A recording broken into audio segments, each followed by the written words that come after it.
اعوذ باللہ من الشیطان الرجیم بسم اللہ الرحمن الرحیم وبہ نستعین اما بعد۔ ہماری گفتگو جو چل رہی تھی وہ چل رہی تھی مطلوب اور نامطلوب کے حوالے سے کہ اسلام کو کیا چیز مطلوب ہے اور کیا چیز مطلوب نہیں ہے، اس کی مختلف مثالیں ہم نے آپ کے سامنے بیان کی۔ اسی حوالے سے بہت ساری ایسی چیزیں ہیں کہ جو ہم دنیا میں دیکھتے ہیں جو کہ اسلام کو نامطلوب ہیں، اسلام اس کو پسند نہیں کرتا، اسلام اس کو صحیح نہیں سمجھتا۔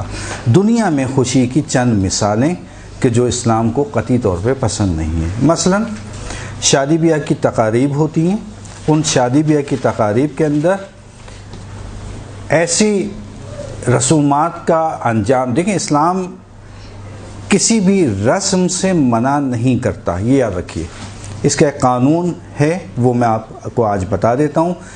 یعنی قانون سے مراد یہ ہے کہ آپ کے ہاتھ میں ایک پیرامیٹر آ جائے گا، آپ کے ہاتھ میں ایک قانون آ جائے گا، ایک قاعدہ آ جائے گا، جو میں قانون بتانے جا رہا ہوں رسم کے حوالے سے، رسومات کے حوالے سے، کہ جب بھی کوئی رسم کے حوالے سے آپ کے پاس سوال آئے، چاہے وہ کسی سے بھی تعلق رکھتا ہو، فوراً اس سوال کو اٹھا کے اس پیرامیٹر کے اوپر رکھ دیجئے، اس ترازو کے اوپر رکھ دیجئے، اس میٹر کے ساتھ جوڑ لیجئے، اس تعریف کے ساتھ ملا لیجئے۔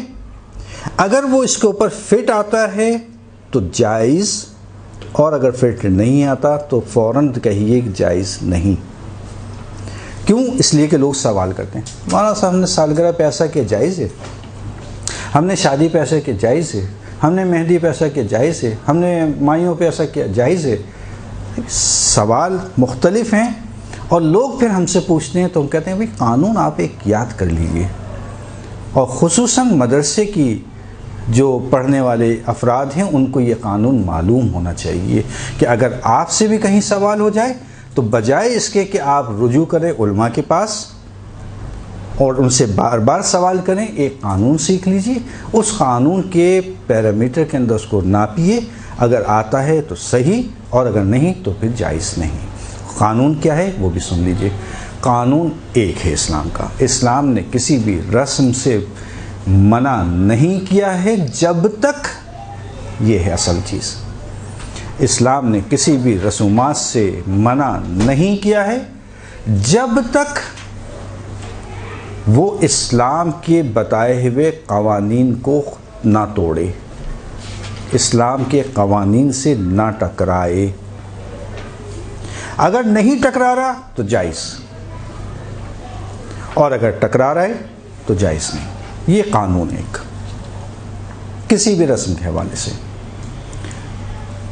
مثلا سوال ہوتے ہیں جب نا مائیوں کی رسم کرنا شادی کے موقع پر جائز ہے، دیکھیں کلی سوال ہے، مائیوں کی رسم میں کریں گے کیا آپ لوگ، پہلے یہ تو بتائیے۔ اگر مائیوں کی رسم خواتین کے درمیان میں ہے کہ جیسا کہ ہمارے معاشرے کے اندر ایک رائج ہے، ہار پہنائے، مٹھائی کھلائی، نامحرم موجود نہیں ہے، چونکہ کہاں اسلام روک رہا ہے، ابھی بتایا میں نے، اسلام کا دیکھو بھی نامحرم کو داخل نہیں ہونے دینا، بس آپ نے دروازہ لاک کر دیا۔ ساری خواتین ہیں، مائیوں کی رسم کو طریقے سے انجام دیے جا رہے ہیں، کسی قسم کی اسلام کی خلاف ورزی وہاں پہ نہیں ہو رہی، اسلام کہتا ہے بالکل کیجئے مائیوں کی رسم، ہم نے نہیں روکا آپ کو، لیکن اسلام کے بتائے ہوئے قانون کے مطابق اس کی خلاف ورزی نہ کیجیے گا، کوئی ایسا کام نہ کیجیے گا جس کی مخالفت اسلام نے کی ہو۔ اگر وہ کام جو اسلام کی مخالفت پر نہیں ہے، وہ رسومات جو اسلام کی مخالفت پہ نہیں ہیں، ان کے خلاف نہیں ہیں، ان کو انجام دینا آپ کے لیے بالکل جائز، چاہے وہ مائیوں کی رسم ہو، چاہے وہ مہندی کی رسم ہو، یا XYZ کوئی بھی رسم ہو۔ لیکن ایک ایسا ماحول کہ جس کی اسلام نے مخالفت کی، لہو و لعب کا ماحول نہ ہو، نامحرم کا مجمع نہ ہو، آوازیں باہر نہ جائیں، یا کوئی ایسا سسٹم موجود نہ ہو کہ جس کا اسلام مخالف ہے۔ سسٹم سے مراد میوزیکل آئٹم وغیرہ اس قسم کی کوئی چیز نہ ہو۔ ایک سادہ سی رسم ہے جو آپ کے معاشرے سے مطابقت رکھتی ہے، اس کو آپ لوگ انجام دے رہے ہیں، اسلام کہتا ہے کوئی بات نہیں، آپ انجام دیجئے، ہم نے کب روکا ہے آپ کو؟ اسلام اس کی اجازت دیتا ہے، آپ مائیوں کرنا چاہیں مائیوں کیجیے، لیکن دائرے اسلام کے اندر اسلام کی مخالف والی کوئی چیز داخل نہ کیجیے۔ نامحرم کا وجود، میوزیکل آئٹمس وغیرہ اس قسم کی کوئی چیز، یا یہ کہ آپ کی جو بھی تقریب کی آوازیں ہیں، جو بھی صدائیں ہیں، وہ باہر نہ جائیں نامحرم کے کانوں میں۔ آپ ایک سادہ سی تقریب انجام دے رہی ہیں جو معاشرے میں مائیوں میں عموماً انجام دی جاتی ہیں، اسلام اس کا مخالف نہیں ہے، بلکہ اسلام کسی بھی ایسی رسم کا مخالف نہیں ہے کہ جو اسلام سے نہ ٹکرائے۔ اگر اسلام سے ٹکرا رہی ہے وہ رسم تب مخالفت آتی ہے۔ اگر آپ وہ چیزیں جو اسلام نے جس کی مخالفت کی ہے رسومات سے نکال دیجئے، الگ کر دیجئے، اسلام کہتا ہے آپ کے لیے جائز، آپ انجام دیجئے، چاہے وہ مائیوں کی رسم ہو، چاہے وہ مہندی کی رسم ہو۔ لیکن اب آپ نے درس سنا کہ مومن کو خوش کرنا اتنا زیادہ ثواب ہے کہ سر پر نور کا تاج سج جائے گا۔ قیامت کے اندر جب ہم اٹھیں گے تو ہمارے ساتھ ایک ایسا فرشتہ ساتھ ساتھ چلے گا جو ہمیں ہر جگہ سے نجات دیتا چلے گا۔ اتنی زیادہ اہمیت، تو چلو شادی کی تقریب ہے، مومنین کو خوش کر دیں، لیکن حرام کاموں کے ذریعے سے یہ جائز نہیں۔ بس دنیا کی مثالوں میں پہلی مثال شادی بیاہ کی تقریب، اور شادی بیاہ کی تقریب کے حوالے سے ایک اور بات بھی کہتا چلوں کہ زندگی کی ابتدا، زندگی کی نئی ابتدا ہے آپ کی، اور اسی ابتدا کو خراب کر رہے ہیں۔ ایک نئی زندگی شروع ہونے جا رہی ہے۔ سب کی خواہش یہ ہوتی ہے کہ ہماری شادی جب ہو تو ہماری شادی کے بعد ہمارے گھر میں برکتیں آ جائیں، رحمتیں آ جائیں۔ وہ برکتیں کیسے آئیں گی؟ وہ رحمتیں اللہ کی کیسے آئیں گی کہ جب ابتدا جو کیا جا رہا ہے وہ ابتدا ہی حرام کاموں سے کی جائے۔ حرام کام کو نکالنے جو جائز ہیں بالکل آپ کا اختیار ہے، آپ انجام دیجئے۔ کس نے منع کیا ہے؟ اسلام نے روکا نہیں ہے آپ کو، پابندیاں نہیں لگائی ہیں اسلام نے آپ کے اوپر۔ مثلا لوگوں کے ذہنوں میں شاید یہ ہے کہ اسلام نے آپ کو باندھ دیا، جی نہیں، باندھا نہیں ہے آپ کو، آزاد ہیں آپ۔ فقط یہ کہ اسلام نے جن کاموں سے روکا ہے اس سے رک جائیے، اس کو انجام نہ دیجیے، اب آپ کے لیے جائز۔ تو زندگی کی ابتدا میں حرام کام سے، پھر بھول جائیے برکت، پھر بھول جائیے رحمت۔ چلے ایک ہی دن کی تو بات ہے، آج تھوڑا آزاد ہو جائیں، خوش ہو لینے دیں۔ ایسی خوشی اسلام کو مطلوب نہیں ہے، ایسی خوشی کا اسلام منکر ہے، بلکہ وعدہ عذاب دیا گیا ہے۔ اب اللہ سے یہ گناہ کرنے کے بعد توقع رکھنا برکت اور رحمت کی، اس کی توقع بھی نہ رکھیے۔ پھر وہی بات کہ اب ہمارے پاس اس کے بعد تعویذ لینے ہرگز نہیں آئیے گا اور ہماری بھی جان چھوڑ دیے گا۔ خیر، دوسری چیز جو اللہ کو مطلوب نہیں ہے خوشی، لیکن ہمارے معاشرے میں عموماً طور پر انجام دی جاتی ہے، اور وہ ہے سالگرہ کی تقریب۔ سالگرہ منانا کیسا ہے؟ عموماً لوگ سوال کرتے ہیں، تو اسلام میں سالگرہ منانا کیسا ہے؟ وہی بات پرانی جو ابھی میں نے کہی، اسلام کسی بھی تقریب سے آپ کو منع نہیں کرتا۔ آپ سالگرہ منانا چاہیں آپ دو طریقے سے منائیے، ہاں آپ دو طریقے سے منائیے۔ میلادی عیسوی طریقے سے بھی منائیے کہ بھئی اپریل کی فلاں تاریخ کو ہماری برتھ ڈے ہے، سالگرہ منانا چاہتے ہیں بالکل منائیے آپ۔ ہاں جب اسلامی آ جائے تو اسلامی بنا لیجئے، دو سالگرہ سال کے اندر، صحیح۔ کبھی ہم تو ربیع الاول کی مثلا اس تاریخ کو پیدا ہوئے تھے، چلیے جی سالگرہ بنائیے۔ تو اسلام نے سالگرہوں سے آپ کو منع نہیں کیا، اسلام نے فقط حرام کاموں سے منع کیا ہے۔ اگر ان حرام کاموں کو اس سالگرہ کی تقریب سے، پروگرام سے آپ نکال دیجئے، وہی بات، مکس گیدرنگ نہیں ہونا چاہیے، نامحرم نہیں ہونا چاہیے، ہاں خالص آپ کے جو گھر کے افراد ہیں یا گھر کی خواتین ہیں، اگر وہ کیک کاٹ رہی ہیں اس میں کیا حرج ہے؟ بلکہ اگر خوش ہوتی ہیں واقعی یہ خوشی مطلوب ہے اسلام کو، اگر حرام کام نہیں ہے یہ خوشی مطلوب ہے، سالگرہ منانا کوئی حرج نہیں، شرعاً جائز ہے۔ بلکہ آئمہ کی جو ولادتیں ہوتی ہیں اس کے اوپر میں نے تو بہت بڑے بڑے علماء کو دیکھا ہے کہ ان کے گھروں کے اوپر، اچھا میری بھی ایک، خیر بتانا نہیں چاہیے لیکن بہرحال میری بھی ایک عادت ہے کہ آئمہ کی ولادت کے اوپر عموماً میں گھر میں کیک لے کے آتا ہوں ہر ولادت کے اوپر، اور ہم سب جو گھر کی فیملی، صرف جو ہمارے بچے ہیں یا وائف ہیں، ہم مل کر جو ہے کیک کاٹتے ہیں۔ کیا ایک تقریب ہے، خوش بھی ہیں بچے بھی خوش، سب گھر والے خوش، اور اس بہانے سے ان کو کیک کا بھی شوق ہے تو وہ بھی پورا ہو رہا ہے، ثواب ہے، واقعی مطلوب ہے، کیا حرام کام کو نکالتے ہیں۔ لیکن اگر آپ نے مکس گیدرنگ کی، اس میں میوزیکل آئٹم رکھ دیے یا اس قسم کی کوئی چیز آ رہی ہے، یا مثلا تالیاں بجائی جا رہی ہیں اور آپ کی آوازیں باہر جا رہی ہیں نامحرم کر رہی، یہ مطلوب نہیں ہے، اس کی اجازت نہیں دیتا۔ سالگرہ اگر کوئی شخص بنا رہے ہیں، بالکل اسلام اجازت دیتا ہے آپ کو حرام کے تقریب کو الگ کر کے آپ سالگرہ بنا سکتی ہیں، بالکل بنا سکتی ہیں، بالکل جائز ہے آپ کے لیے، صحیح۔ اسی طرح سے ایک ایسا عمل جو عموماً معاشرے میں انجام پاتا ہے وہ کیا ہے؟ اپریل فول۔ اپریل فول جھوٹ ہے، حرام کام آ رہا ہے۔ دیکھیں میں نے کہا نا، کوئی بھی اسلام کسی بھی تقریب سے آپ کو نہیں روکتا مگر یہ کہ اس میں حرام ہو۔ اگر حرام اس میں شامل ہے تو اسلام آ کے پابندی لگاتا ہے کہ نہیں، رک جاؤ، بس اس سے زیادہ آگے قدم نہیں بڑھاؤ، چونکہ حرام آ گیا اس میں۔ اپریل فول میں جھوٹ بولا جاتا ہے، اس لیے جس میں بھی حرام کام شامل ہے اس تقریب کو اسلام منع کر دیتا ہے، اور ایسی خوشی کسی کو بھی مطلوب نہیں ہے، نہ اس سے آئمہ راضی ہوں گے، نہ رسول راضی ہے، نہ اللہ راضی ہے۔ اسی طرح سے معاشرے کی ایک رسم جو بہت زیادہ عام ہوتی جا رہی ہے، ویلنٹائن ڈے۔ ابھی میں نے بتایا مطلوب نامحرم اور محرم کا خیال رکھنا ہے۔ دیکھیں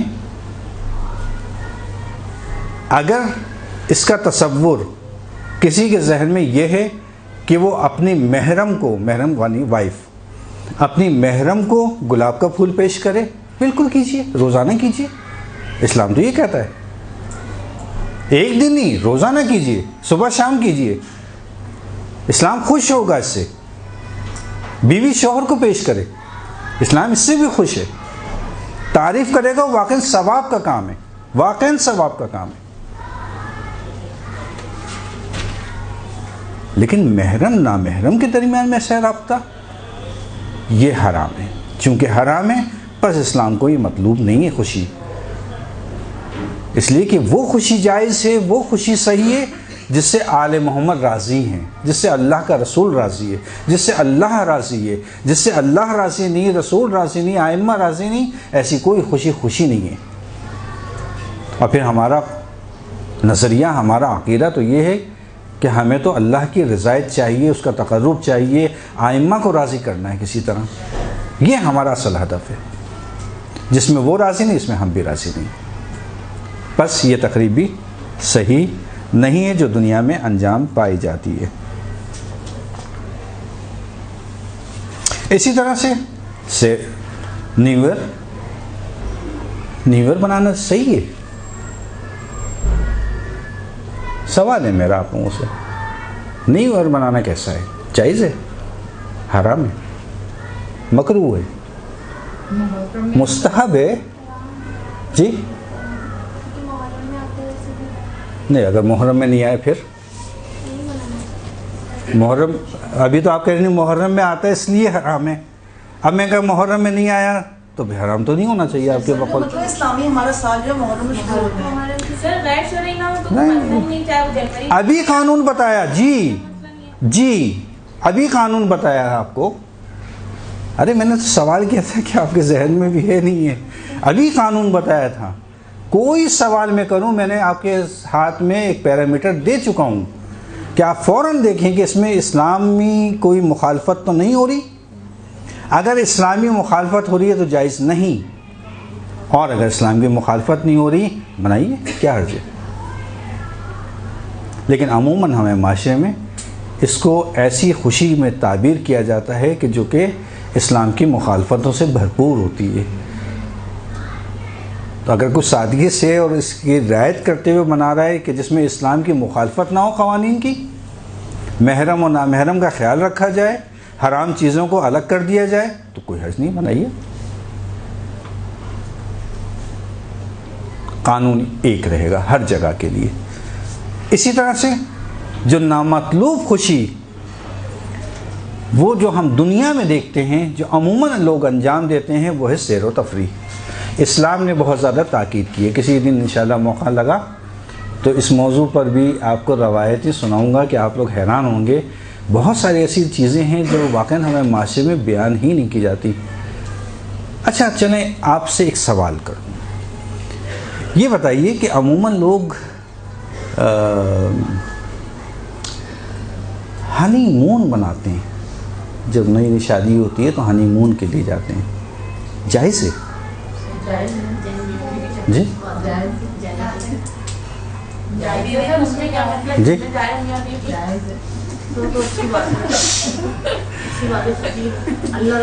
سر ابھی ویلنٹائن ڈے پہ بات ہوئی کہ اگر میاں بیوی ایک دوسرے سے پیار کا اظہار کر رہے ہیں تو وہ جائز ہے. اسی طرح اگر وہ گھومنے بھی جا رہے ہیں تو وہ بھی جائز ہے. آپ کو معلوم ہے کہ پہلا جو ہے وہ ہنی مون کس نے منایا تھا؟ جی جی پہلا ہنی مون امیر المومنین علی علیہ السلام حضرت فاطمہ الزہرا نے منایا تھا.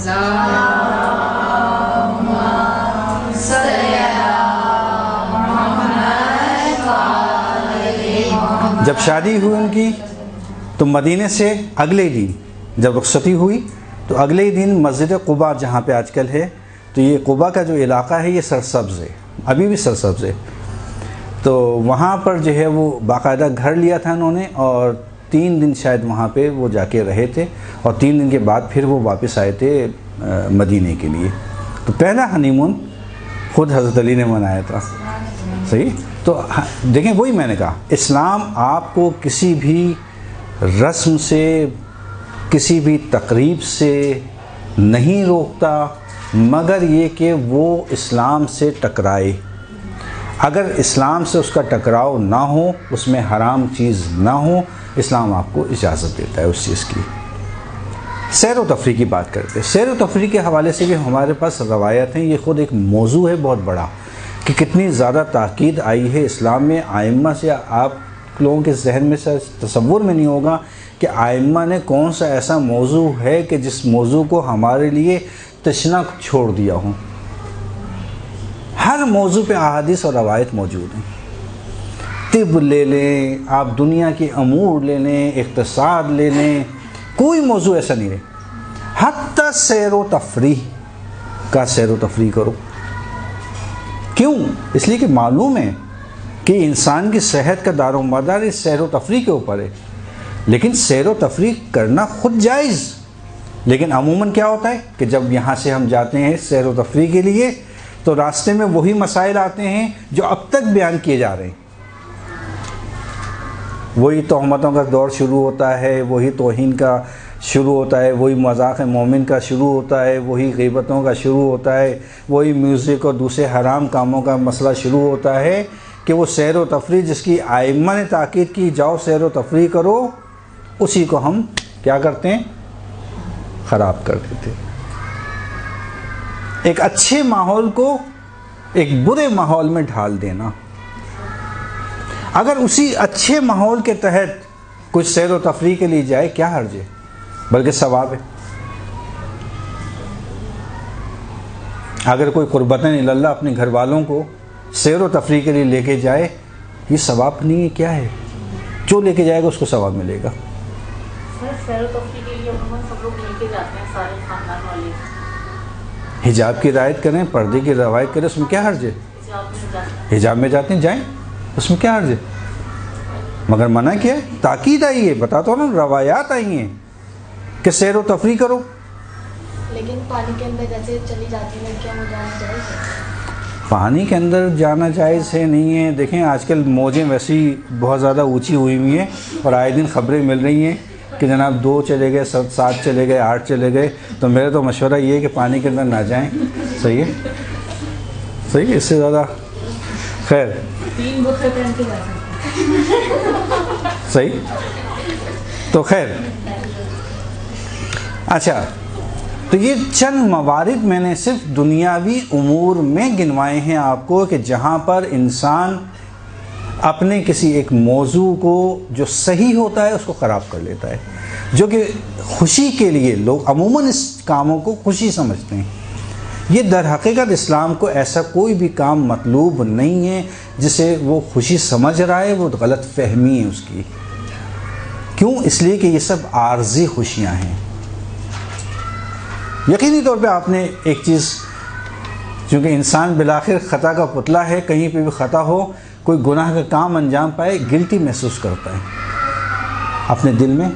کرنے کے بعد ایک نفس اس کو کہتا ہے کہ تم نے غلط کیا، بار بار اس کو احساس دلاتا ہے. نفس امارہ کہتے ہیں اسے.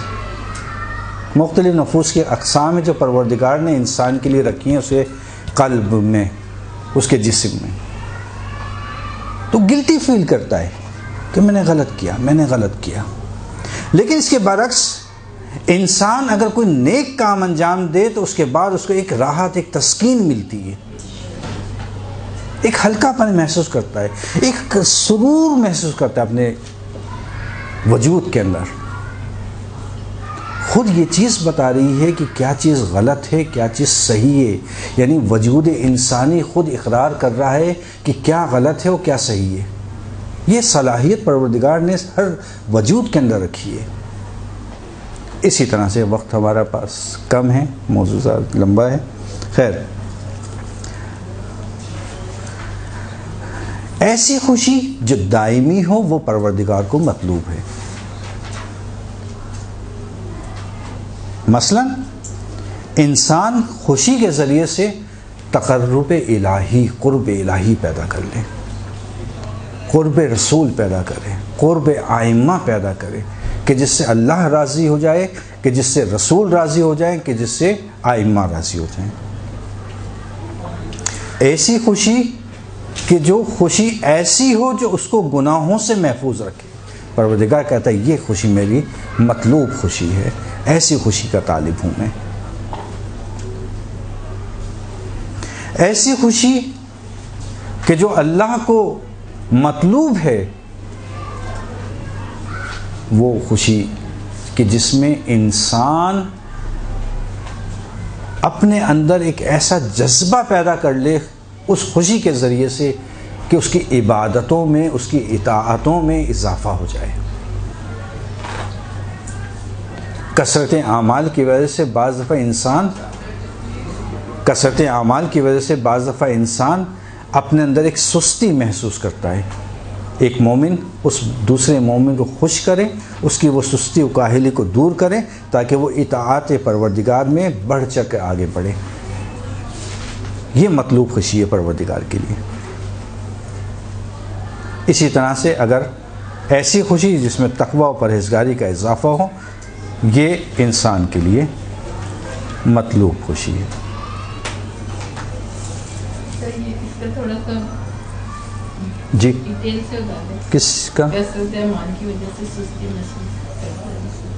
انسان بعض دفعہ ایسا ہوتا ہے، آپ نے خود محسوس کیا ہوگا کہ اعمال انجام دیتے دیتے دیتے دیتے ایک مرتبہ ایسا ہوتا ہے کہ انسان اپنے اندر تھکاوٹ محسوس کرتا ہے اور اس تھکاوٹ کی وجہ سے اس میں ایک افسردگی پیدا ہو جاتی ہے.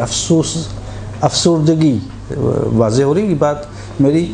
یعنی تھوڑا سا اداس سا اس کا ہو جاتا ہے چہرہ، جسم مایوس، ایک اداسی اس کے اوپر چھا جاتی ہے. اس اداسی کو دور کرنا خوشی کے ذریعے سے. اچھا، میں مثالیں لاؤں گا کہ ابھی آپ کو بیان کروں گا اگر وقت ملا تو. اس میں آپ کو ائمہ کی، رسول کی اور حضرت علی کی بہت ساری مثالیں کہ جس میں انہوں نے کس طرح سے مذاق کیا. چونکہ چھٹے امام سے ہمارے پاس روایت موجود ہے کہ امام نے کہا، یہ میں نام صحابی کا ابھی دیکھ کے بتا دیتا ہوں، جس میں چھٹے امام نے اس صحابی سے کہا کہ تم لوگ آپس میں مذاق کیوں نہیں کرتے؟ کہا مولا مذاق تو اچھی چیز نہیں ہے۔ کہا کس نے کہا؟ مذاق خود کرنا اخلاق میں سے ہے، اخلاق اسلامی میں سے ہے۔ آپس میں مومنین کو مذاق کرنا چاہیے، لیکن کس حد تک وہ بتاؤں گا، مثال بھی دوں گا کہ کیسے مذاق کر سکتے ہیں۔ روایت ہمارے پاس موجود ہے، امام صادق نے اپنے صحابی سے کہا تم لوگ آپس میں مذاق کیوں نہیں کرتے؟ مذاق کر کے ایک دوسرے کا دل بہلاؤ، اس مومن کو خوش کرو، کیونکہ یہ اخلاق اسلامی کا حصہ ہے۔ مذاق کرنا کوئی بری بات نہیں ہے۔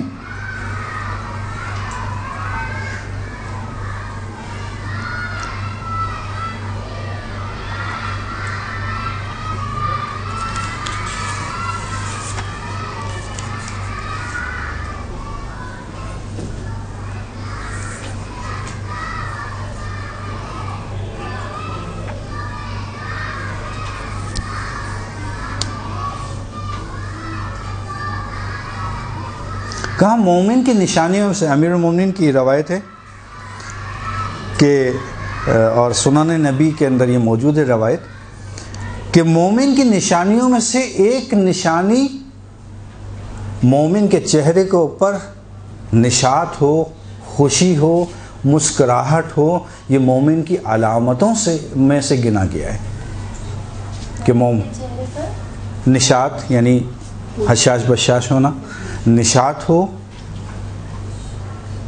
خوش ہو اور مسکراہٹ، یہ مومن کی علامتوں میں سے ایک علامت ہے۔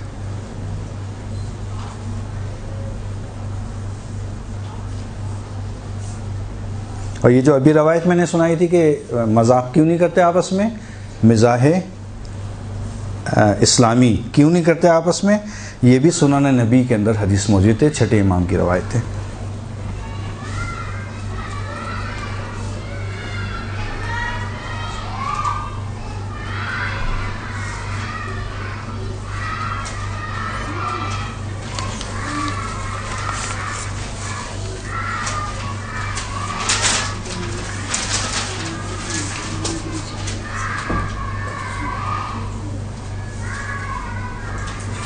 جو آپ نے صحابی والا واقعہ بتایا تھا، مولا علی کا تھا، چھٹے امام کا تھا؟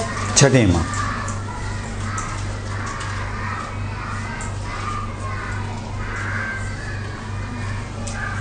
سر کتاب کا نام کیا بتایا؟ سنن نبی۔ سنن کہتے ہیں سنت نبی کی سنتیں، سنن نبی۔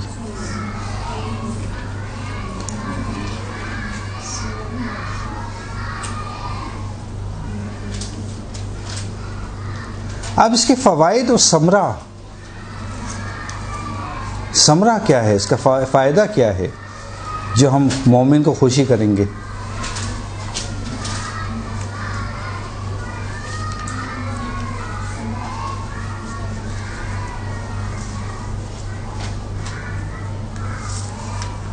مومن کو خوش کرنے کا سب سے بڑا فائدہ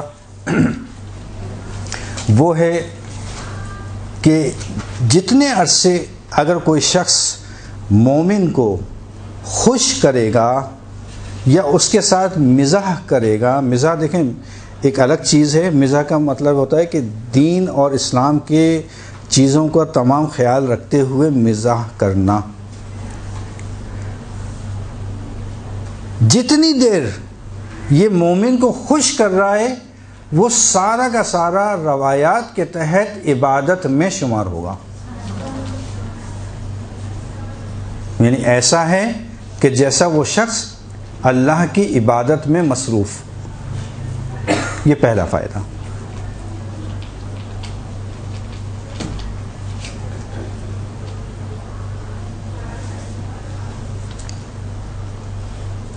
دوسرا فائدہ،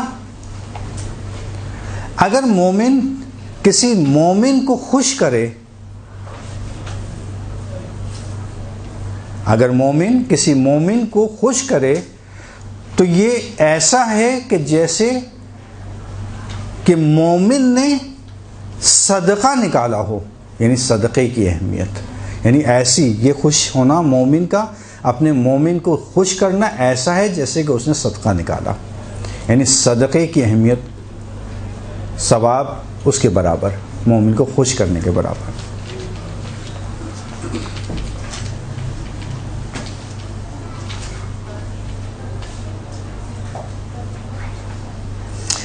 مومن کو دوسرے مومن کو خوش کرنا ایسا ہے کہ جیسے اس نے رحمت الہی کو پا لیا۔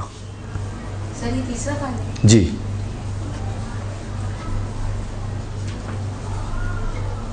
ایسا ہے جیسے رحمت الہی کو پا لیا۔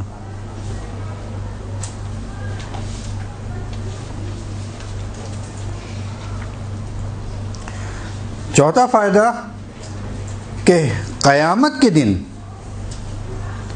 جب اس مومن کو اٹھایا جائے گا جو دوسرے مومن کی خوشحالی کا خیال رکھے، تو اللہ کہتا ہے کہ میں اسے بغیر حساب کتاب کے جنت میں بھیجوں گا، کیونکہ اس نے میں نے مومن کو خوش کیا۔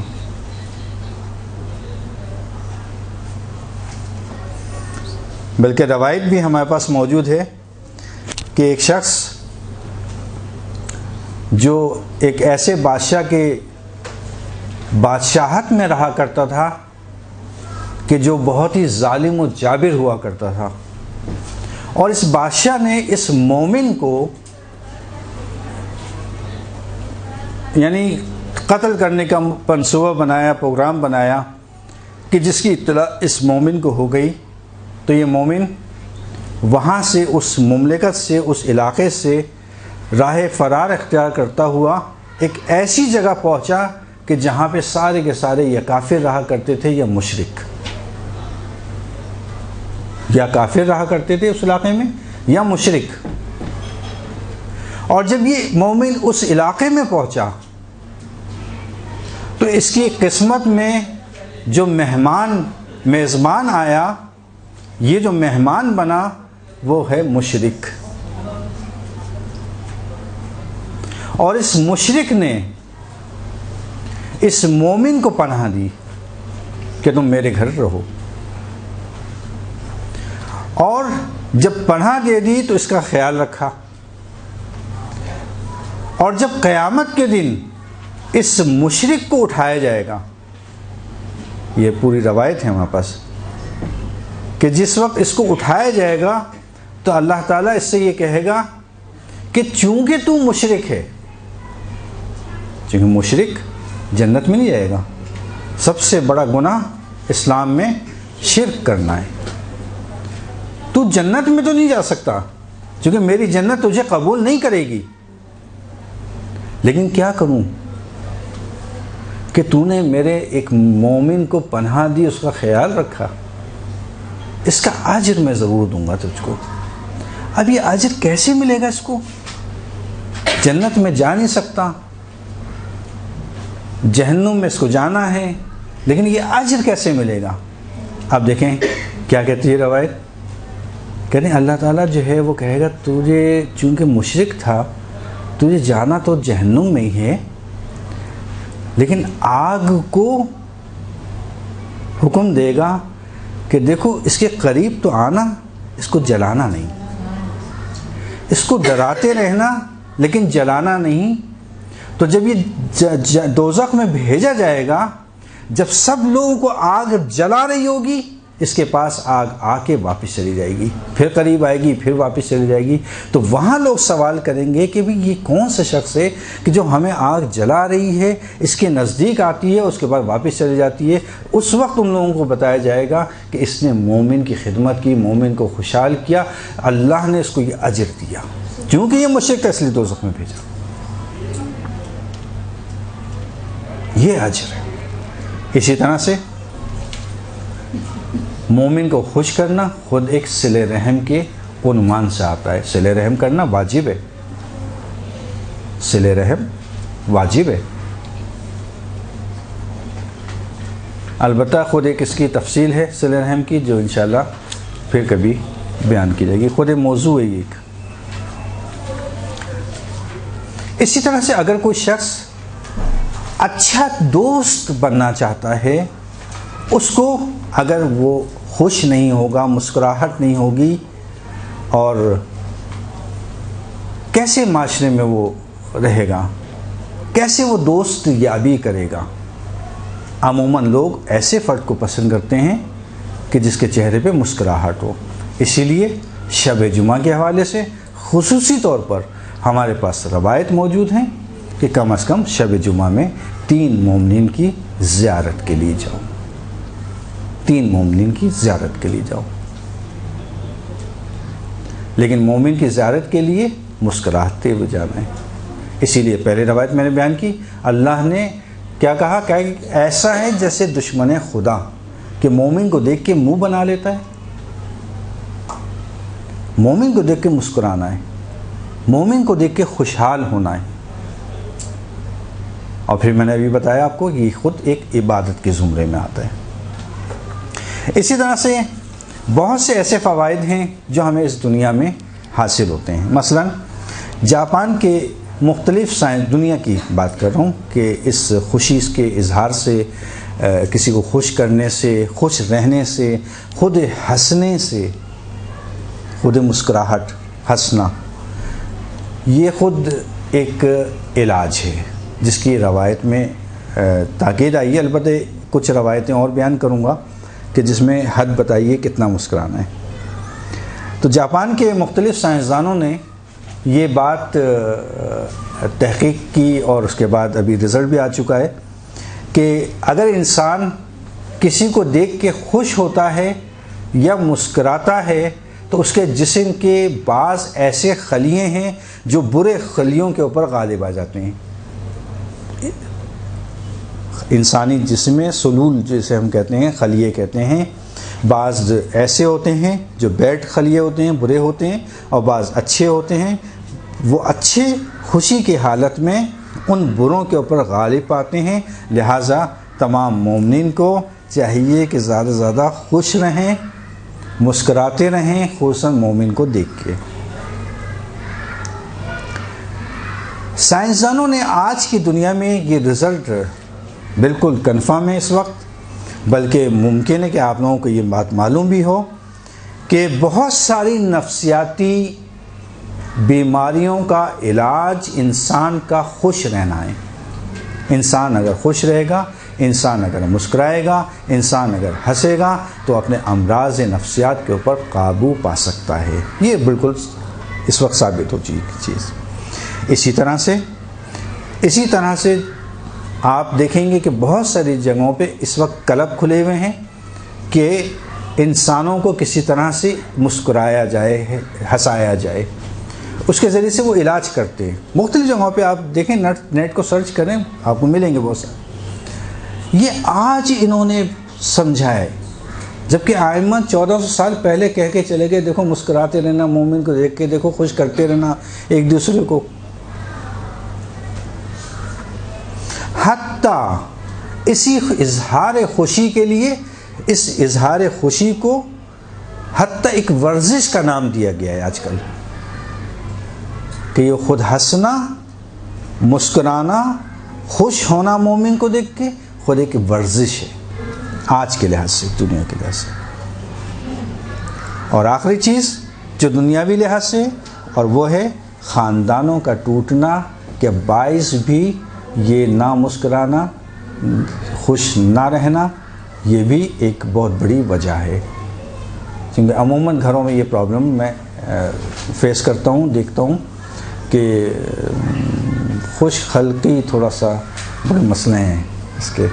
اب میں اس کی بحث میں نہیں جاؤں گا تفصیل میں۔ خوش خلقی سب سے اہم چیز ہے۔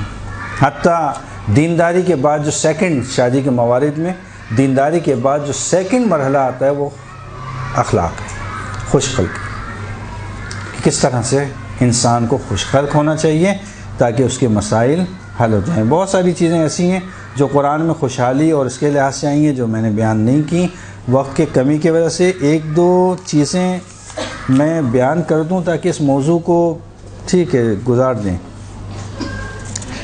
اور وہ یہ ہے کہ ایک جو ہے وہ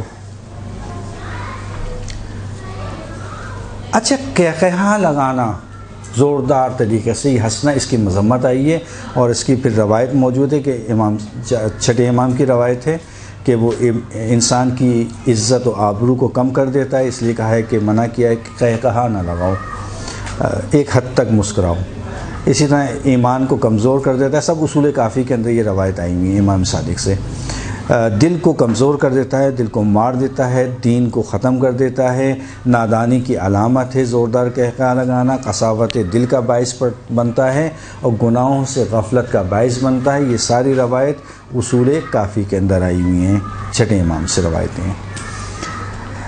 اچھا، یہ بہت تیزی سے میں گزر گیا ہوں چونکہ وقت ہمارے پاس نہیں ہے۔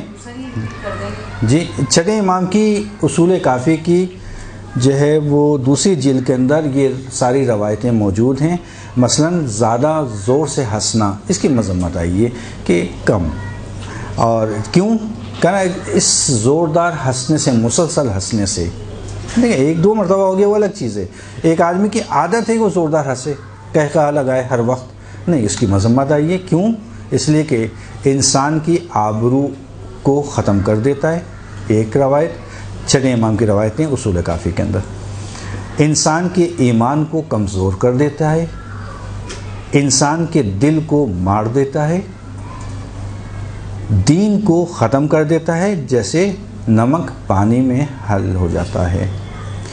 نادانی کی علامتیں، انسان کی نادانی کی علامتیں، قساوت قلب کا باعث بنتا ہے، گناہوں سے غفلت کا باعث بنتا ہے، یہ قہقہا۔ بہرحال تیزی کے ساتھ ہم گزر گئے اس کو مرحلے کو۔ میں اصل میں آپ کو ایک دو چیزیں سنانا چاہ رہا تھا مذاق کے عنوان سے کہ رسول یا ائمہ کیسا مذاق کرتے تھے۔ گنجائش تو نہیں ہے کہ میں سارا آپ کو سناؤں، لیکن ایک دو سنا دیتا ہوں۔ مثلا ایک عورت جو ہے وہ رسول کی خدمت میں آئی اور اپنا تعارف کرایا کہ آپ نے مجھے پہچانا کہ میں کون ہوں؟ تو رسول نے کہا نہیں، میں نے نہیں پہچانا تم کو۔ کہا کہ میں وہ جو فلانی ابن فلانی ہے نا، اس کی زوجہ ہوں۔ تو رسول نے کہا اچھا تم اس کی زوجہ ہو جس کی آنکھوں میں سفیدی ہے؟ تو کہا نہیں یا رسول اللہ، میری شوہر کی آنکھوں میں کوئی سفیدی نہیں، بالکل سیاہ کے ہیں۔ ہاں، تو اتنے میں شوہر بھی پیچھے سے آ گیا۔ کہا رسول اللہ کیا کہہ رہے ہیں، دیکھیں اس کی آنکھوں میں سفیدی نہیں ہے، بالکل صحیح ہے۔ تو کہا تم غور سے دیکھو، آیا اس کی آنکھوں میں سفیدی ہے یا نہیں ہے؟ سفیدی ہے، بلاخر سب کے ہے سفیدی۔ تو یہ اس قسم کا مذاق کرنا، یا مثلا ایک اور خاتون جو ہے وہ رسول کے پاس آئیں، اور اتفاق سے وہ خاتون جو ہیں کافی ضعیف تھیں۔ کہا یا رسول اللہ میں جنت میں جاؤں گی؟ لوگوں کا عموماً بڑا شوق ہوتا ہے، صحیح نا، سب سے پوچھتے رہتے ہیں کہ میں جنت میں تو جائیں گے نا، صحیح بھائی میں جنت میں جاؤں گی۔ رسول نے کہا تم تو بوڑھی ہو، بوڑھی عورت تم کہاں جنت میں جاؤ گی، تم جنت میں نہیں جاؤ گی۔ اب وہ غمگین ہو گئی، کہنا ارے میں جنت میں نہیں جاؤں گی۔ اب یہ پلٹ کے واپس ہی جا رہی تھی کہ دیکھا بلال حبشی چلے آ رہے ہیں۔ کہا بلال، رسول کہہ رہے ہیں میں جنت میں نہیں جاؤں گی۔ بلال حبشی نے کہا نہیں نہیں ایسا نہیں ہوگا، چلو تم میرے ساتھ، ہے نا۔ اب یہ بلال لے کر آئے کس کو؟ ضعیفہ کو۔ کہا یا رسول اللہ یہ کیا کہہ رہی ہیں کہ یہ ضعیفہ کو آپ نے کہا ہے جنت میں نہیں جاؤ گی؟ تو رسول نے کہا بلال یہ ضعیفہ ہی نہیں جائے گی، تم بھی نہیں جاؤ گے جنت میں، اس لیے کہ کالے لوگ جنت میں نہیں جائیں گے۔ اب بلال بھی محزون ہو گئے، کہا اچھا میں بھی جنت میں نہیں جاؤں گا؟ کہا نہیں۔ اتنے میں ابن عباس چلے آئے۔ ابن عباس ضعیف تھے۔ اب جب ابن عباس آئے، کہا یا رسول اللہ کیا مطلب کہ جنت میں نہیں جائیں گے؟ کہا تم بھی ضعیف ہو، تم بھی نہیں جاؤ گے۔ تو اب انہوں نے کہا رسول اللہ مطلب کیا ہے آپ کا، مقصد کیا ہے؟ کہا دیکھو یاد رکھو جنت کے اندر جو بھی جائے گا وہ جوان و خوشرو ہو کے جائے گا، تو تو یہ ضعیفہ کی حالت میں جنت میں نہیں جائے گی، بلکہ خوشرو جوان کی صورت میں، دوشیزہ کی صورت میں جنت میں جائے گی۔ بلال اس رنگ کے ساتھ نہیں جائے گا، بلکہ حسین و جمیل جوان کی صورت میں جنت میں جائے گا۔ ابن عباس اس حالت میں، اس ضعیفی کی حالت میں تم جنت میں نہیں جاؤ گے، بلکہ جنت میں تم بھی ایک خوشرو جوان ہو کے جنت میں جاؤ گے۔ اس طرح کے مذاق۔ یا کھجور،